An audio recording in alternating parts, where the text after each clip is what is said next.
After another day of deadlock, the U.S. Senate adjourned for the weekend, extending the government shutdown into next week. Democrats are holding out for Republicans to make health care concessions to their spending bill. But until lawmakers figure out a way forward, thousands of federal workers are left worrying about their paychecks and looming mass layoffs. Our White House correspondent, Liz Landers, has more.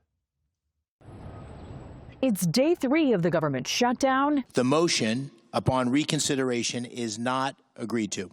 And no end in sight after the Senate again failed to pass a stopgap spending bill and then left town for the weekend.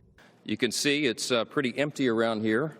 Speaker Mike Johnson reiterating the same message he's had for the past few days. He's willing to discuss health care, but not under the current circumstances. The subsidies that they're saying is the issue is not the issue. That is an issue for the end of the year. December 31 is when that expires. So Congress has 3 months to negotiate that. Certainly we could work on it in the month of October to find some consensus and figure that out, what reforms there may be necessary to make all that happen. House Minority Leader Hakeem Jeffries showing no signs of budging. Donald Trump and the Republicans are not behaving responsibly. They're not behaving in a serious manner. They don't want to reopen the government, and they certainly do not want to address the health care crisis that Republicans have created.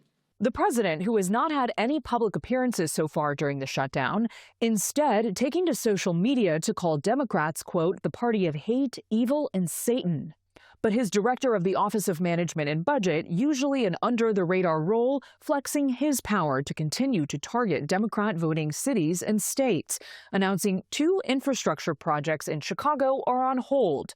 The $2.1 billion in federal funding for train extensions is paused to, quote, ensure funding is not flowing via race-based contracting. Good afternoon, everyone.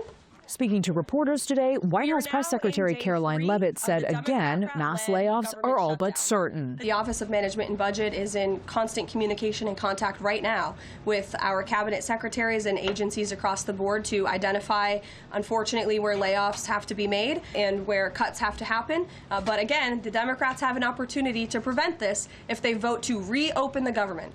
As the week comes to a close, thousands of government workers remain off the job, bracing for a long shutdown without a paycheck. We are essentially paralyzed and without any way to fight back in a real-time sense. April Goggins works for an agency under the Department of Health and Human Services. She's also a federal workers union leader and has hope that her fellow employees can make it through the shutdown however long it lasts. They know that people are scared. They know that people want to come back. Because they want to work, they want to do the work that they're doing, but they also got to feed their families. I feel today more solid in my resolve to not let this, it's not going to break us. For the PBS NewsHour, I'm Liz Landers.